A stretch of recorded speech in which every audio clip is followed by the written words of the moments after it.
Coming up on the Get Lean, Eat Clean podcast.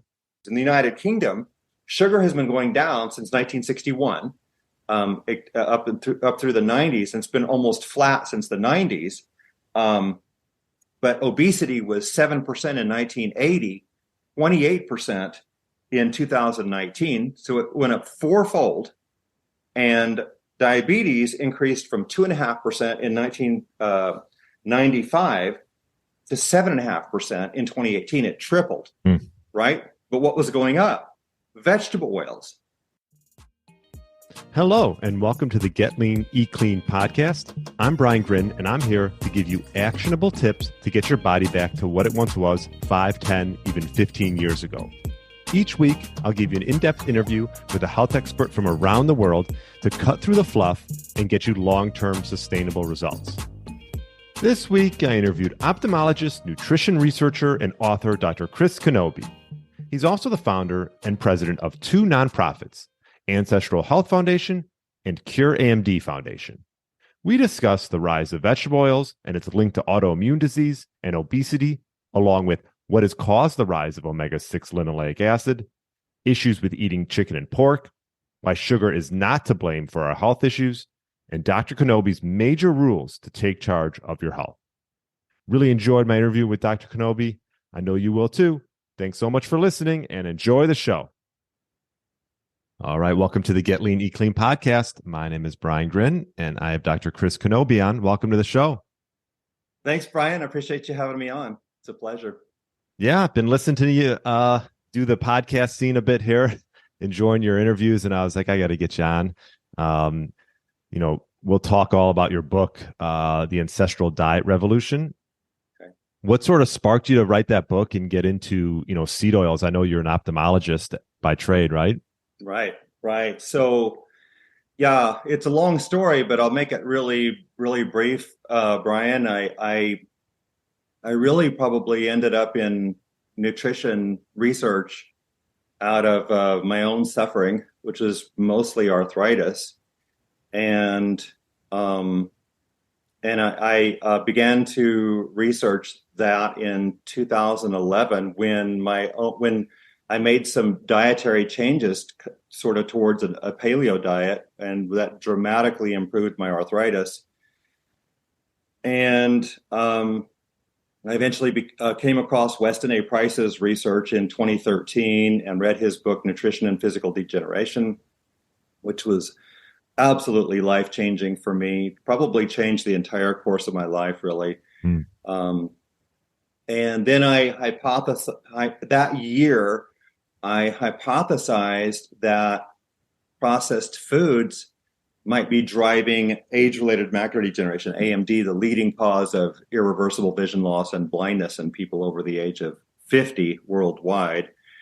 And so I researched that for about a year and a half. And by February of 2015, I was so convinced that hypothesis held water that I left practice and began to pursue that full time. And and that we researched that data regarding that in 25 nations, and that data completely supported the hypothesis. And we published a paper, then I published a book on macular degeneration, and started a nonprofit foundation, Cure AMD Foundation. And then, but by 2017, 18, 19, Brian, I just was so convinced that seed oils, vegetable oils, the highly polyunsaturated vegetable oils, I probably should say, are such major drivers of obesity and chronic disease like heart disease, strokes, cancer, diabetes, metabolic syndrome, that I began to pursue that. And I really presented on that for the first time in terms of, regarding the kind of this broad scope of chronic disease and diet, especially, vegetable oils, that I went public with that in 2019 at the Ancestral Health Symposium, which was held at the University of California, San Diego. And this has kind of, led my life in that path ever since, because it's really been life-changing for, we think lots of people. We think we've reached a few million people with this message. And So in about 2020, I started working on this book, this latest book, The Ancestral Diet Revolution. And it's been a very long process, but finally now it's out and available. It's online and at online bookstores, that is. And so we're very proud of it. So that book, by the way, is, myself and a co-author, Suzanne Alexander, who's also put a couple of years of her life into this research and this book. How'd you connect with Suzanne? So she reached out to me. She's a teacher by trade, but she's got really about 40 years of nutrition research experience herself. And I don't mean in the lab research. I mean more academic type research. And so she's a very smart individual, and she and I collaborated on this book over the last couple of years. And so I'm in Colorado, she's in New York, so a lot of that was done, kind of long distance. But so it came together well, we believe. And so you were you had an ophthalmology practice. I practiced ophthalmology from 1991 until 2015, so about 24 years in ophthalmology. And I left practice in February of 2015. It's been more than 8 years now to pursue this, and we recently started a second nonprofit foundation, Ancestral Health Foundation. And it's through these foundations, Brian, that we hope to do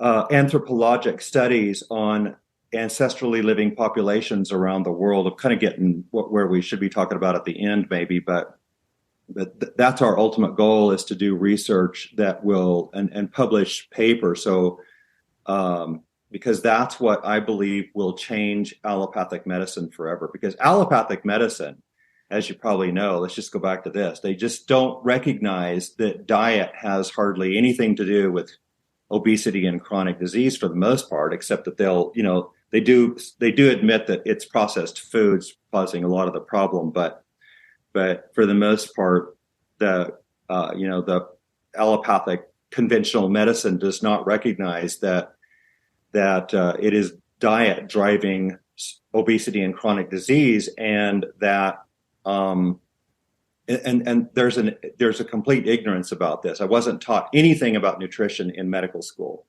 And for 21 years after I graduated from medical school, from 1990 when I graduated, which was here at the University of Colorado School of Medicine, until 2011, I absolutely had no clue at all that diet was driving any of this chronic disease, really. Maybe other than overweight to some degree, but I hadn't had no understanding of it whatsoever. So this has all been done, based on my own research, mostly, through books and papers and. Do you think that trainings for health professionals, has it changed since the 90s, or is it? Oh, no. Okay. No, I don't think. If it has, very little. So as I probably wrote in maybe one or both of my last two books, I don't think I got even 5 minutes of nutrition education in 4 years of medical school, and what I did get would have been wrong. So if there was any, it probably would have been saturated fat causes heart disease, saturated fat raises cholesterol, and cholesterol causes heart disease, and it would have been as simple as that. And so I bought that story like almost all the rest of allopathically trained physicians, and so I didn't understand any of that, and that was wrong until at least 2007. And regarding vegetable oils, you started researching vegetable oils when you were looking into processed foods and realizing that they were pretty much in every processed food you could imagine. Is that sort of how that came about? Yeah, I would say that, I was convinced that vegetable oils were a problem from Weston A. Price's research, which I read, as I mentioned, I read his book in 2013, and Price evaluated people on 5 continents, 14 nations, hundreds of tribes and villages, and thousands upon thousands of people. And he, just for those who've never heard this story, he found that those people who were westernizing their diets and essentially replacing their native traditional foods with our westernized foods, which he stated were refined flours, refined sugars, vegetable fats, he called them, which is vegetable oils, canned goods, sweets, confectionery, and the like. Those people developed degenerative diseases. It started with dental decay, and they developed arthritis and cancer and so on. And so I was convinced in 2013 that vegetable oils were a part of the problem. But in Price's day, which is the 1930s, especially outside of the United States and United Kingdom and some of Europe, vegetable oils were extremely low consumption, right? So it wasn't a big deal to Price at that time because it wasn't, the consumption was so low overall, but he knew that they were nutrient deficient and part of the problem. That's primarily what Price knew at the time. That's all that was possible for him to know. He's an extraordinarily brilliant individual and accomplished more in a lifetime than I can imagine. But anyway, but when we researched vegetable oils and macular degeneration, what we found was that every single nation that had increasing vegetable oils had increasing age-related macular degeneration. And those countries in the South Pacific that had almost no vegetable oil had almost no macular degeneration, extraordinarily rare, like 1 in 500 people over the age of 60, whereas it's 1 in 3 people over the age of 75 in the U.S. and 1 of 11 people over the age of 52 today and what we see, Brian, is, if I just go back to the history really quickly. So the world had almost no vegetable oils through all of history. You look back millennia, all there was tiny, tiny amounts of olive oil, coconut oil, and sesame oil for the most part.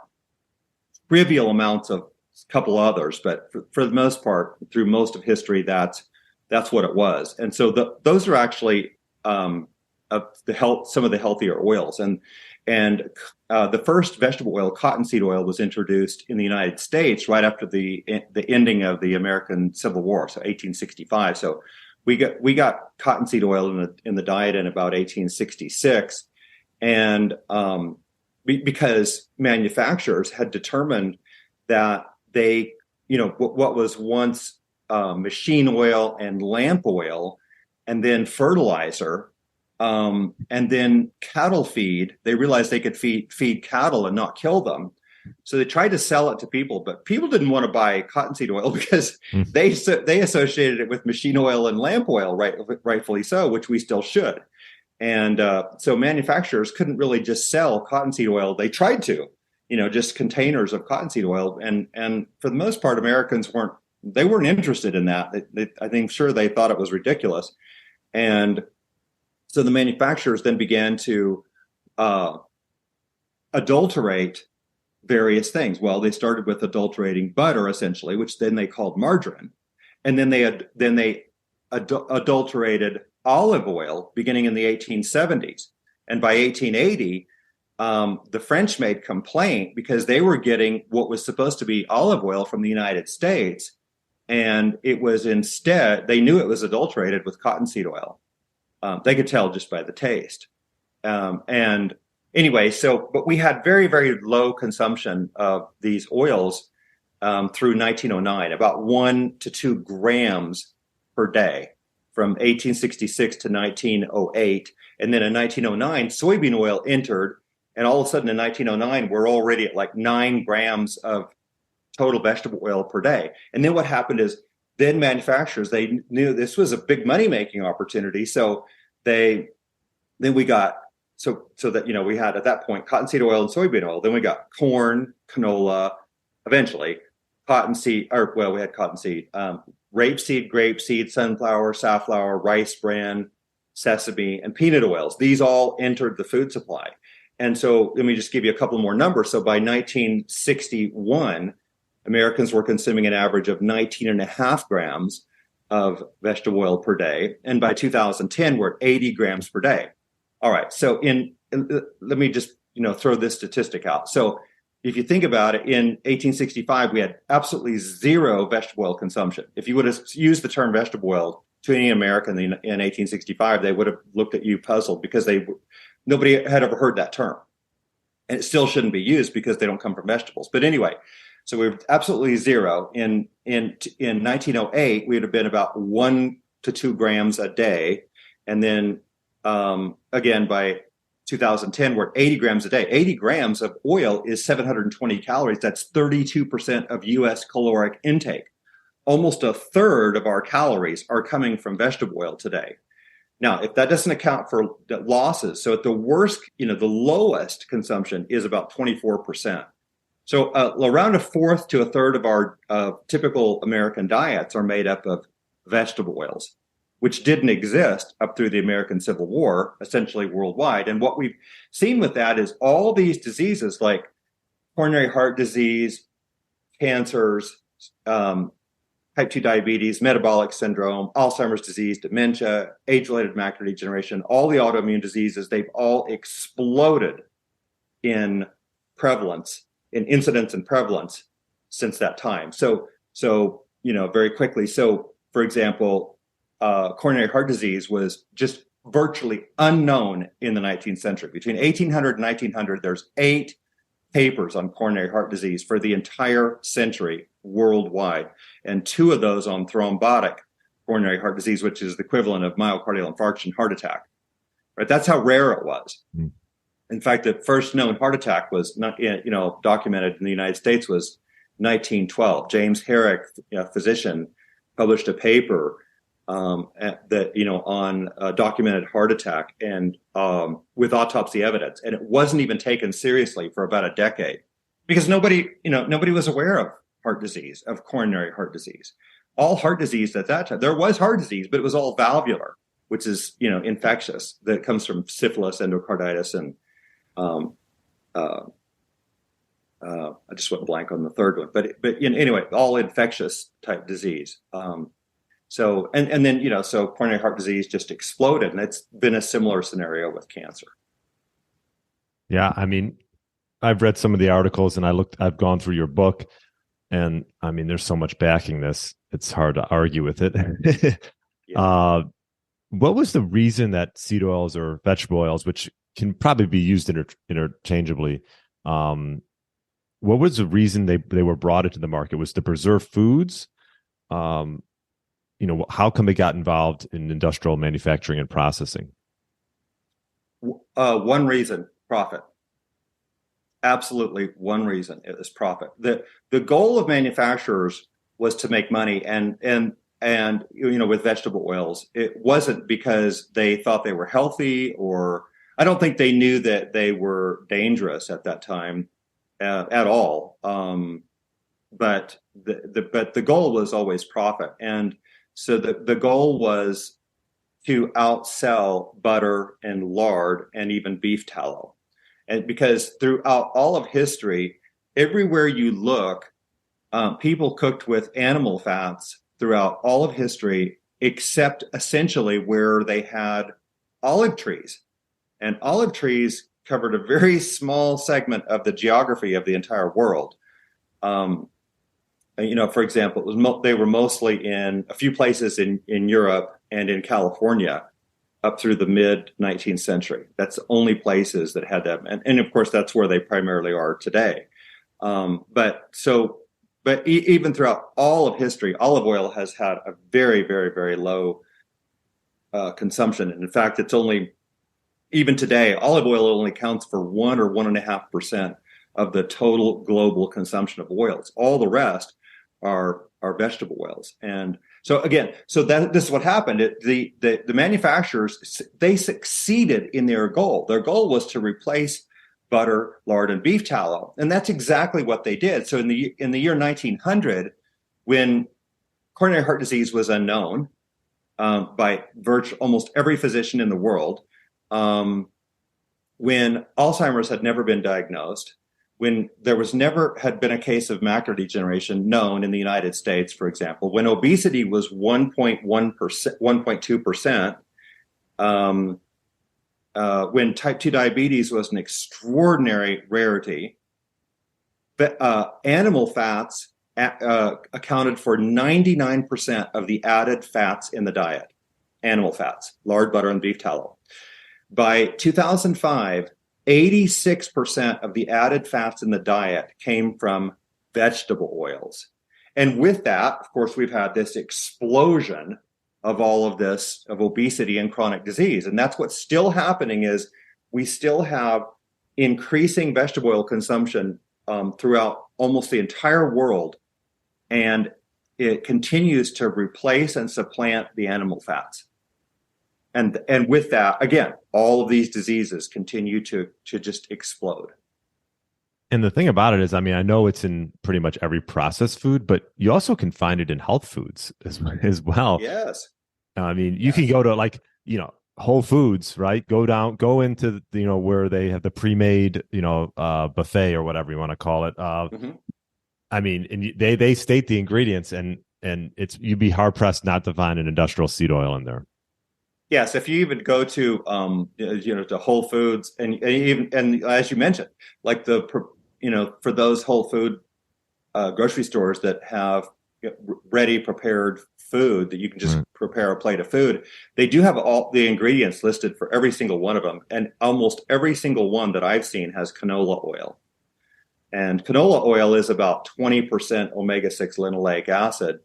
Soybean oil is about 54 to 56% omega-6 linoleic acid, LA.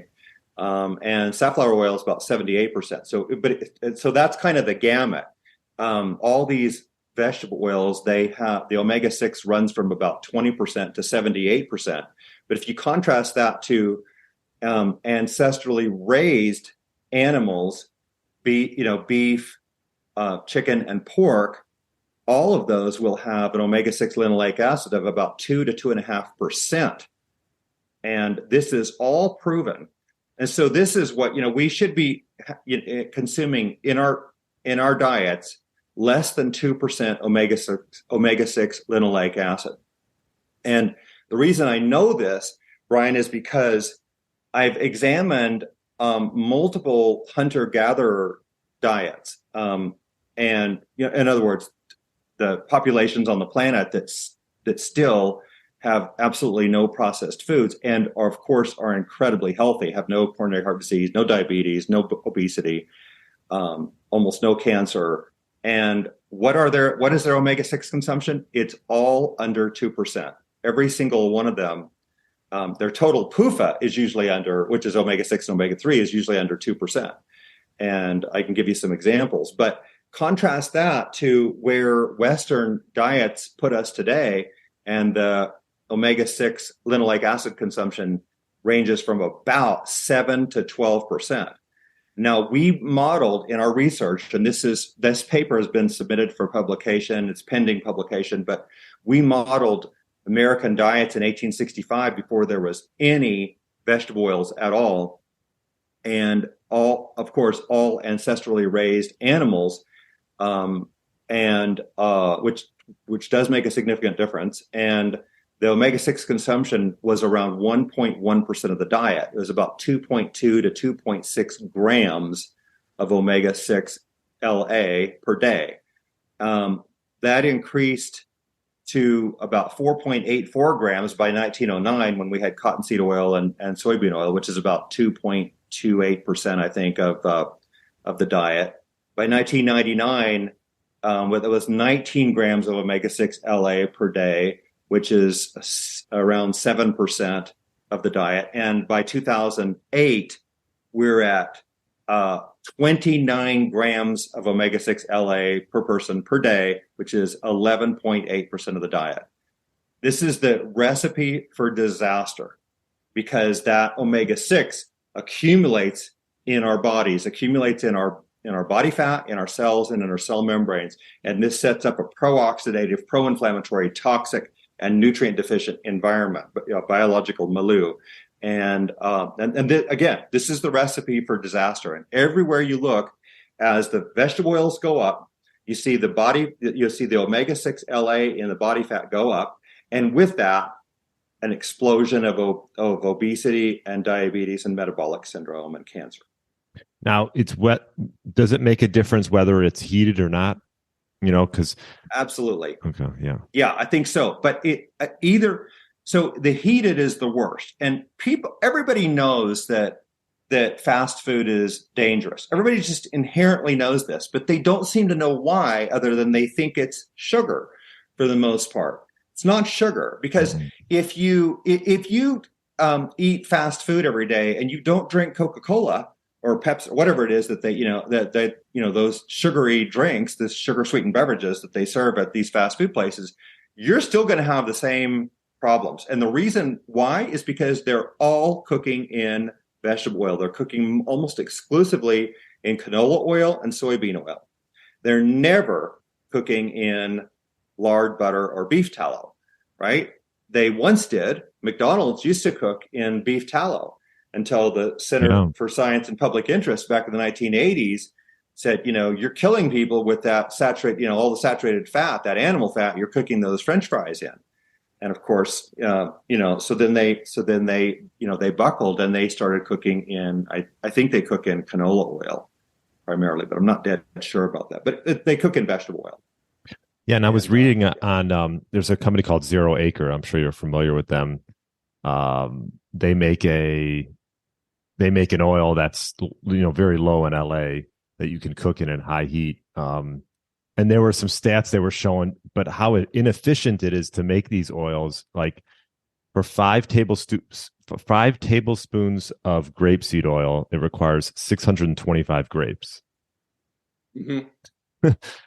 Yeah. 5 tablespoons of corn oil requires 98 ears of corn. So, right. Just seems not sustainable, although it's happening, Yeah.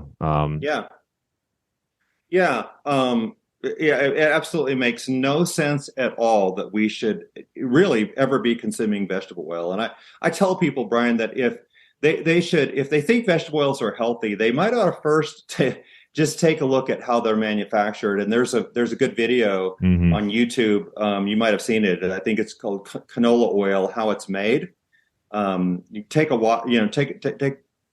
observe that, and it's just a few minutes, and it'll be shocking to most people to actually see what the oils look like, because they're crushed, heated, pressed, and they go through about 4 or 5 heatings during the process, and then the oils are chemically alkalinized, chemically bleached, and chemically deodorized before they're prepared to go in the bottle. I made that sound really simple, but if you look at these are major factories.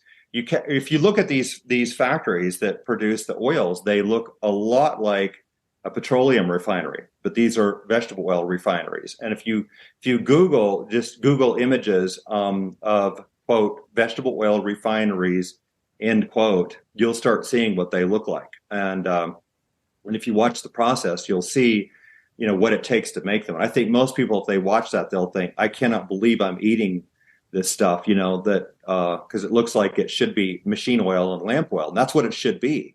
Now, these are chronic metabolic biological poisons is what vegetable oils are. I've been saying this, for 4 years now, and I can get into the reasons why if you want to. Well, linoleic acid is, for one thing, right, it's unstable. It oxidizes very easily. So when it's heated, that's like when it's at its worst.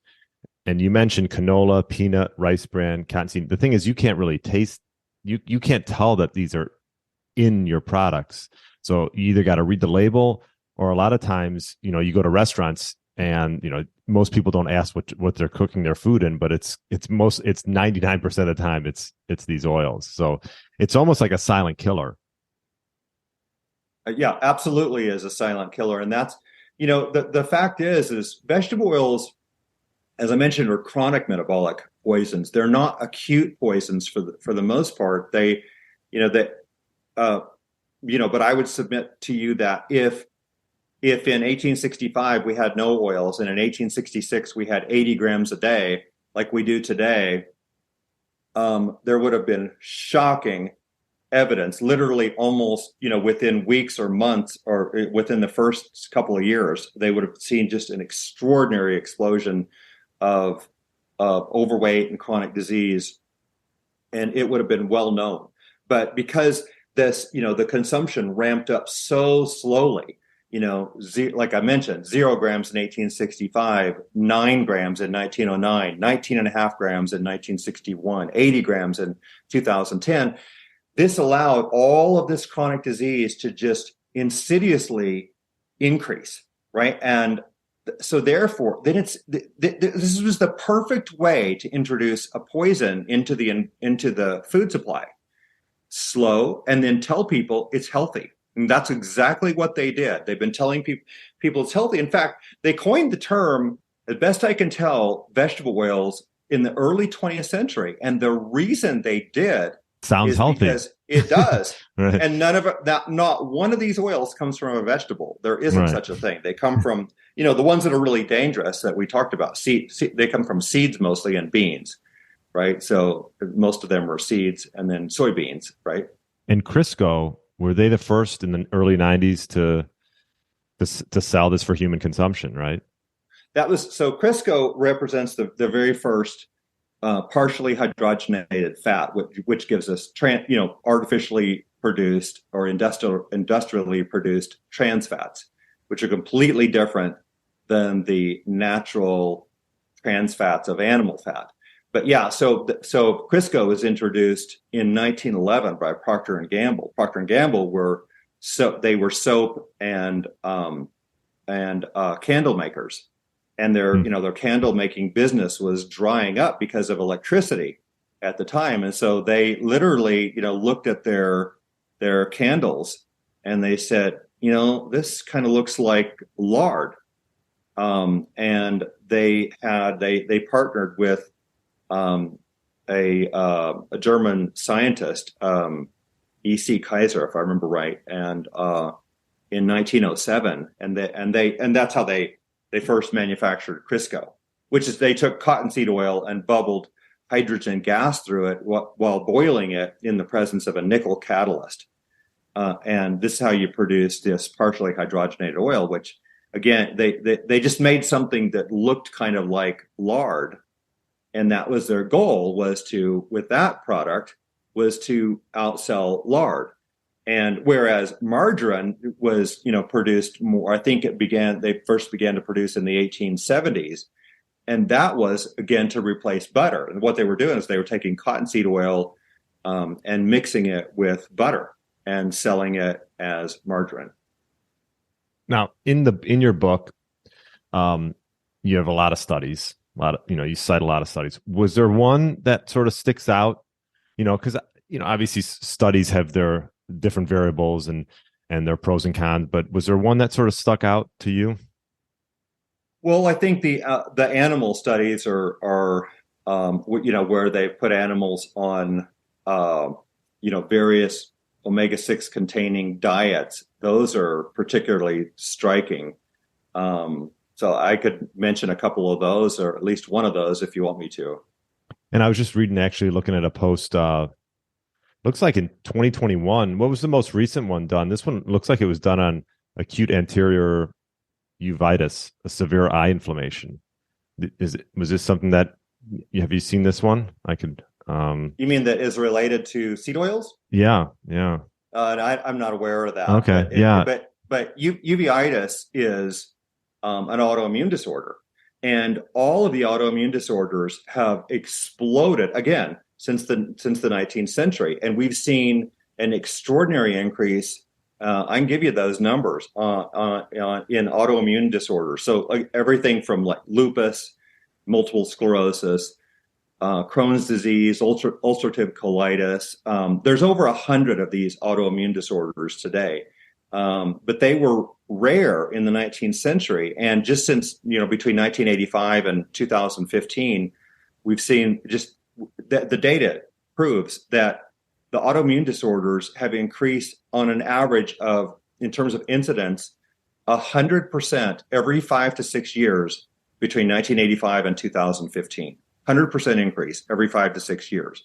Why? Well, again, the one thing, and this is globally, and the one thing going up is vegetable oils. And the reason this is true is because vegetable oils create a biological milieu in the intestine that is ripe for leaky gut, increased intestinal permeability. This is, I think, one of the primary causes of autoimmunity. You cannot have autoimmunity, I don't believe, without having leaky gut. It's a prerequisite. And the best way to set that up is through processed foods and vegetable oils, is to create that situation. But if we go back to, I'll mention, Brian, go back to one of these studies. I happen to have this in front of me, so I'm looking at this data on this Sure. The diets of and a study of soybean oil versus sugar in animals. So I have one here where these researchers they compared rodent chow, which is 1.2% omega-6 linoleic acid, LA, right? This diet was 4% sugar. These rodents, they grew up to be normal size, the equivalent of, if we called that the equivalent of a 170-pound man. And then they've had a second, and there's more groups than what I'm going to mention here, but I'll just mention 3 of them. They had a second group that was 10% omega-6 LA, which was 19% soybean oil, which is absolutely typical of Americans. This is exactly what Americans are doing, around 20% vegetable oil in their diet, right? We talked about it. Or 24% even, right? But anyway, the second one was 10% omega-6 LA, which is lower than Americans as of 2008, but it was also, this diet was 25.9% fructose. So that's huge amount of sugar, right? And these animals gained up to, they averaged the human equivalent of 261 pounds. So they weighed about 90 pounds more in terms of human equivalent as compared to the chow group, right? And this is in over 32 weeks, 8 months, basically, right? Okay. Third group was 10% omega-6 LA, which is 19% soybean oil again, but no sugar at all. And that group had the worst outcome. They had the human equivalent of 277 pounds, so they outweighed the group that was the high, the seed oil and the high sugar. They outweighed them by 16 pounds, and they had by far the worst non-alcoholic fatty liver disease, NAFLD, most insulin resistance, the most diabetes, the most hepatocyte ballooning. Everything about them was the worst. So actually, that there was protection from the sugar. Now, I'm not advising, based on this, that people consume more sugar. Sugar is part of the problem because it's a nutrient-deficient food, but it's not toxic except in extraordinarily high doses, which is what they use in a lot of these animal studies, like this one. That's a very, very high dose of nobody's getting 26% of their diet as fructose, because fructose is half of sugar. Sucrose, or table sugar, is made up of glucose and fructose, 50-50 mix, right? And high fructose corn syrup is about 55% fructose and 45% glucose.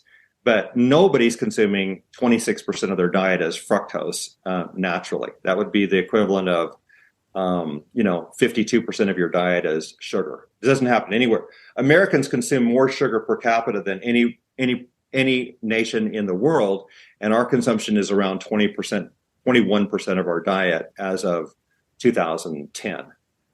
Right? So yeah, I close to that. I don't know if you're familiar. I'm sorry. I don't know if you're familiar with Dr. Ray Peat.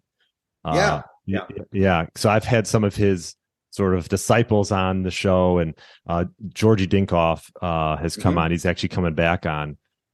Yeah, I mean, they talk about how sugar's not to be blamed, really, and this is sort of proof that study showing that it was more so the linoleic acid and the oils that you're using to cook in, or that are in the foods. It's interesting. So Go ahead. Yeah, the sugar consumption, just while we're on this subject, the sugar consumption in the US, Brian, we have this data. We've published this data. And Stefan Guillenet also published the same data. And our data is virtually identical because they come from the same data sets, going all the way. We're the only ones, those two of us are the only ones that I know of that have published data on sugar consumption going clear back. Guillenet and his colleague, they published sugar consumption in the U.S. clear back to 1822. We found it back to 1840. But in 1890, sugar consumption in the U.S. was 10.8% of calories already in 1890. And this is when obesity was 1.2% and diabetes was 2.8 per 100,000. It was 0.0028% of the population. Extraordinarily rare, right? And in 1907, sugar consumption was 15.8% of the diet. All right. The World Health Organization today tells us we should not consume more than 10% of our calories as sugar. And yet we exceeded that by half, in 1907, back when obesity was around 1%, diabetes was practically unknown. Metabolic syndrome had never been diagnosed. There had never been a case of Alzheimer's disease ever. The first one was diagnosed in 1908. There'd never been a heart attack in the U.S. that that documented, because that came in 1912. And sugar consumption was pretty high back then. Sugar consumption was 15.8% of the diet.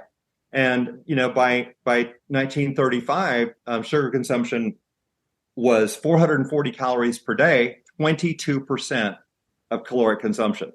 What was obesity then? Around 3 or 4%. We don't have exact numbers, so that's interpolated data. But because we know that obesity was about 1.2% in the 19th century, and the next data we have was 13% obesity in 1960. But sugar consumption in 1935 was 22% of the diet, 440 calories. Where was it in 2016? Sugar consumption, 24% of the diet, 526 calories in 2016. So between 1935 and 2016, sugar consumption went up 84 calories and 1.5% of the diet as an absolute number. Not much. We've had, it's virtually flat. I mean, it's almost flat in terms of it's a little bit increase in calories, 84 calories. That's, I think, roughly 5 teaspoons of sugar. So it's very little change between 1935 and nobody will disagree that we've had an explosion of obesity and chronic disease, of heart disease, cancer, diabetes, metabolic syndrome, Alzheimer's, dementia, age-related macular degeneration. All of this has exploded since then. It's not the sugar. It cannot possibly be. The evidence everywhere I look, it shows the same thing. We've shown that, for example, and we'll publish all of this data in coming months and years, that, for example, in Australia, sugar consumption and carbohydrate consumption has been going down since 1961. But obesity increased, I think, threefold.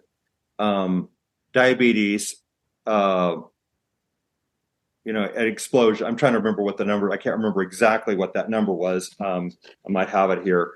Let's see. I think I do, Brian. So I just will throw this out. So, obesity increased from 9% in 1980 to 31.3% in 2018. This is Australia. Okay. But the sugar consumption was declining, and so was the carbohydrate consumption. But what was going up? Vegetable oils. In the United Kingdom, I don't have the numbers on the diabetes. In the United Kingdom, sugar has been going down since 1961, up through the 90s, and it's been almost flat since the 90s. But obesity was 7% in 1980, 28% in 2019. So it went up fourfold. And diabetes increased from 2.5% in 1995 to 7.5% in 2018. It tripled, right? But what was going up? vegetable oils. It's a very similar story. I'll give you some very interesting numbers in Japan if you want me to. It's the same story, Right? It's the same story. And in the United States, we've have sugar going down somewhere at least since 2004 and probably since 1999. So minor discrepancies in data sets there, but sugar's been going down since either 1999 or 2004. Carbohydrates have been going down in the US since 1997. Total calories have been going down since 2002. And yet, this is when we've had the worst explosion of obesity and diabetes and metabolic syndrome is in the last 20 years, and autoimmune diseases is in the last 20 years, right? But what's going up? And it's still the vegetable oils. They continue to replace the animal fats. So, yeah, I mean, let's talk about some steps people could take to, sure. Because obviously there's a lot of data there, and definitely I would check out your book for sure. Called The Ancestral Diet Revolution, How Vegetable Oils and Processed Foods Destroy Our Health and How to Recover. And so let's talk about some steps. And I like how you did in the back of the book, which I saw ways that we can sort of change our health destiny. And obviously the first one is to avoid all high PUFA vegetable oils, soybean, corn, canola, cottonseed, rapeseed, grapeseed, sunflower. You can make a song out of it if you want. And so to replace those, best animal fats, correct? Yes. You got lard, ghee, things like butter. That. Butter, grass-fed butter. For things at high heat, those are great, right? I think butter, you got to be a little bit careful at high heat if that's correct. But I know ghee, beef tallow, suet, lard, even cooking in that. And nowadays you can find those. But a big one, I think, too, is just not going out to eat a lot. Interesting thing when COVID hit and everything closed down, and I saw this with actually a few of like my friends that probably went out to dinner more than they probably should. They lost weight. They looked better just from cooking for themselves at home. Because I don't know, at least from my people, the friends that I'm around, like I don't think people go out necessarily and buy these oils. I mean, maybe a lot of people do, and maybe certain spheres of the globe, but cooking for yourself is such a big one. I think that's like that'll go such a long way. Absolutely. And I just have to, maybe reiterate what you're saying, that my experience has been that there's been a lot of people who mistakenly believe that because they're not using vegetable oils, they're not pouring vegetable oils into their own food, that they're not getting any. And nothing could be further from the truth, because if you're consuming processed foods at all, anything prepackaged, ready to eat, or all these bars, all restaurant foods, all fast foods, they're all made with vegetable oil. Almost, very, very few restaurants are cooking exclusively with butter, for example. So, but yeah, and I would just recommend in terms of, practicality, if we get to the sort of pragmatics of this, is I would recommend cooking everything in butter as much as possible. I think that's the easiest and safest thing to do. And if you need a lot of oil for something, coconut oil is a really good choice because it's 2% omega-6 LA. And what about avocado oil? Yeah, so avocado oil is about 14% omega-6 LA. So it's not nearly as safe right off the bat to cook with, as coconut oil or palm kernel oil, which are both 2% LA. And that's where butter would be. It's 1.5 to 2.5% omega-6 LA. And so it's not quite. Yeah. And two other huge problems with olive oil and avocado oil. Same thing as what happened in the 19th century. We have a worse problem today, probably, that these are the oils that are most adulterated with cheap vegetable oils. Right. So 79% of the olive oil in the United States recently was, shown by the National American Olive Oil Association, NAOOA, I believe that is, to not meet criteria for good quality standards of olive oil, meaning they're either adulterated or they're too old and they're oxidized, and these are not good oils. So most people, that even when they think they're getting olive oil, 4 out of 5 bottles on a statistical basis are not going to be even good, decent quality olive oil. Unfortunately, we still have this problem going on today. So there's adulteration is a global problem of these oils, and it's a very similar situation for avocado oil. Those oils are pretty expensive to make, and so and if you can get a big bottle of oil for $14, it's adulterated. I almost guarantee it. In general, most of them are going to be adulterated. Yeah, and so you gotta know where it's coming from. So extra virgin olive oil from a good source. You can use that as a dressing, and you could cook in it if the source is correct, right? And then, like you mentioned, butter. Coconut oil is a good one if you don't want to, if you're maybe a vegetarian. Mm-hmm. Yeah, absolutely. Or anybody could cook coconut oil, but I would recommend number one. I think for most people, it's easiest to get rid of all of their oils, because even coconut oil, which is fine, but just everybody should keep in mind that none of the vegetable oils, whether they're good or not, have any vitamins A, D, or K2, which you will get in butter, for example. And you will get those in beef tallow, and you get much lesser amounts in pork lard. And I should mention really quickly, Brian, I think that people need to be a little cautious about the kinds of chicken and pork they consume, because if those animals are fed corn and soy like they are in CAFOs, concentrated animal feeding operations today, they will, because those are monogastric animals like humans, they will develop very high omega-6 in their body fat, up to around 20% omega-6 LA. Whereas if those animals, chicken and pigs, are fed ancestral diets, which means they get no corn and soy. I mean, these are, chicken and pork they're both omnivores, right? They eat other animals and they eat plants like humans do.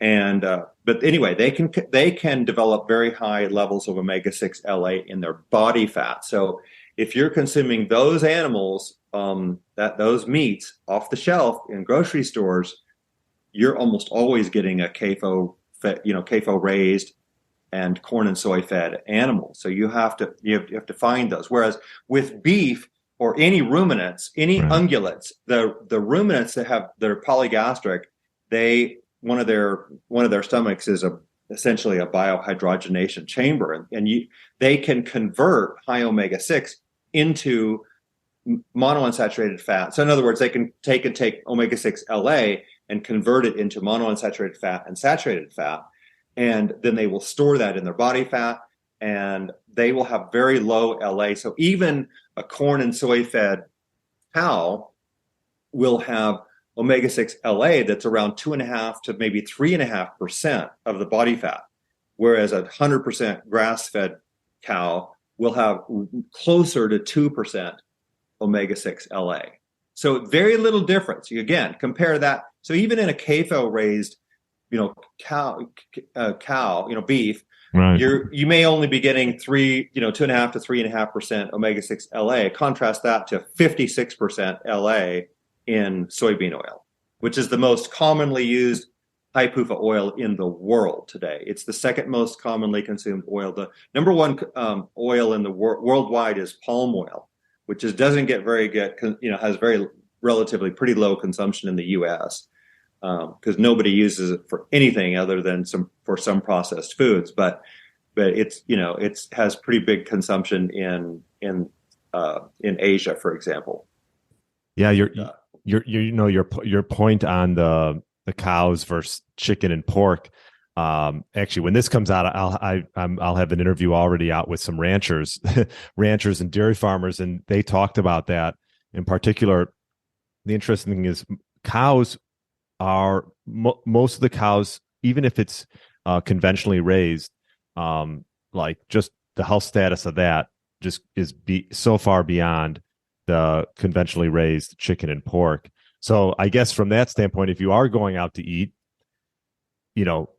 I would stick with, if you eat those things, I would stick with meat over the chicken or the pork, because I think people go out to eat and they think they get a nice piece of chicken on a salad. They think they're eating healthy. It's sort of, and yet they're getting these, high amounts of omega-6s. Yeah. So if you do consume CAFO raised chicken, for example, then the safest thing to do is to consume the cuts of meat that have the lowest fat, which would be like a chicken breast with no skin and no fat, right? But even those, the omega-6 LA is going to be substantially higher, about 4 times higher than it would be in a ancestrally raised chicken. Yeah. So again, that would be like chickens that are fed a natural diet. So chickens again, they're omnivores. People who think chickens are vegans, they're no more vegans than we are. I mean, generally speaking, they're omnivores, and they eat worms and bugs and carry on their decaying flesh, all kinds of flesh. They'll eat rodents and snakes and all that if they can get them. And then they eat plants too, so they're eating, they'll eat fruit and vegetables and greens and all that. So that's what chickens should be eating. Right. And it's tough to find that. I use a sort of company called Force of Nature, and they have quality chicken because my wife likes to eat it up. But yeah, so I think you're best off, like you said, either finding leaner cuts of chicken meat, or just maybe going with steak if you got to choose between the two and you're going out to dinner. Exactly. So is there anything else like people could do before we close things up here, as far as sort of taking their health in their own hands? Okay, so as far as very quickly, just to sort of recap, is to get your omega-6 down and get it low, get it to an ancestral level, you want to have your omega-6 under 2% of your diet. There's only one way to get there. Number one, eliminate the vegetable oils. The seed oils have to be eliminated. Number two is avoid CAFO raised chicken and pork. Number three is cut out nuts and seeds, at least for a while, at least for several years, because that's how long it'll take to get your omega-6 LA in your body fat, in your cells, and your cell membranes down to an ancestral level. And then, the next thing is, once you do that, next steps are get rid of processed foods, because then you're eliminating, for the most part, refined sugars and refined flours, right? And so now you've eliminated, so that's it. Those are the huge steps. If you just want to get, the low-hanging fruit, if you eliminate vegetable oils, refined flours, and sugars, I think for most people, you're 95% of the way there towards an ancestral diet. So then you can eat anything you want to, any kind of food. When people say, well, can I have Chinese food or Mexican food or Brazilian food, whatever, that makes no difference what it is, as long as the ingredients are ancestral. And ancestral ingredients means no vegetable oils, little, I would say, small amounts of sugar, and very small amounts or no refined flours, essentially. Those right there are the big steps. That's the low-hanging fruit to easily get to. And I'm not saying this is easy to do. You have to be very vigilant in order to, to consume an ancestral diet. But that's how you do it. That's how you do it. And when you say nuts and seeds, are like, let's say someone likes macadamia nuts. Oh, that's the one that's low in LA. Okay. Yes. Okay. Macadamia nuts. What about pistachios? I do like pistachios. I don't know the number off the top of my head, but they're all of the nuts and seeds will be high in LA except macadamia nuts. Macadamia nuts are 2% omega-6 LA. So if you want to consume nuts, that's the one. Got it. Yeah.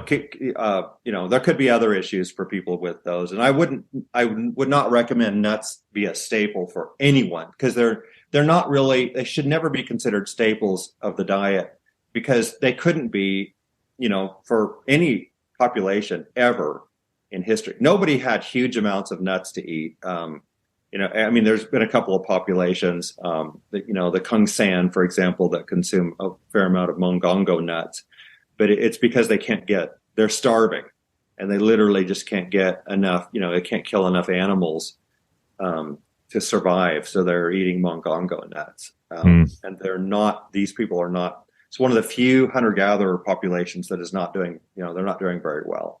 Their kids are starved, they're malnourished and have kwashiorkor, the distended bellies and things like that. So, but anyway, that's the low-hanging fruit. That's how people get towards an ancestral diet.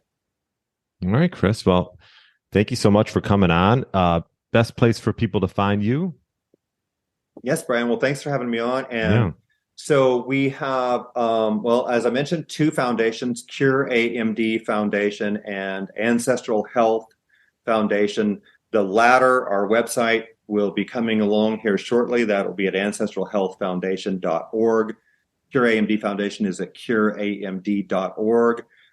We have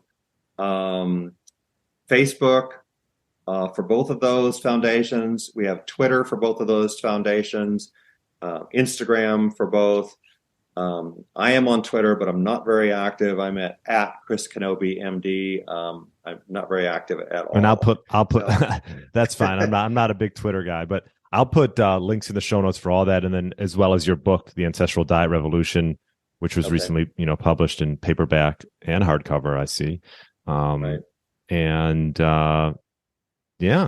anywhere out, that should be good to go. Well, Chris, I appreciate you coming on the show and sharing all this knowledge, and hopefully people will take a little bit from it and implement it into their lives. Sounds great, Brian. Thank you so much. I appreciate you having me on. Thanks for listening to the Get Lean, Eat Clean podcast.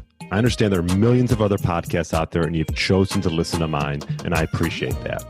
Check out the show notes at briangrin.com for everything that was mentioned in this episode.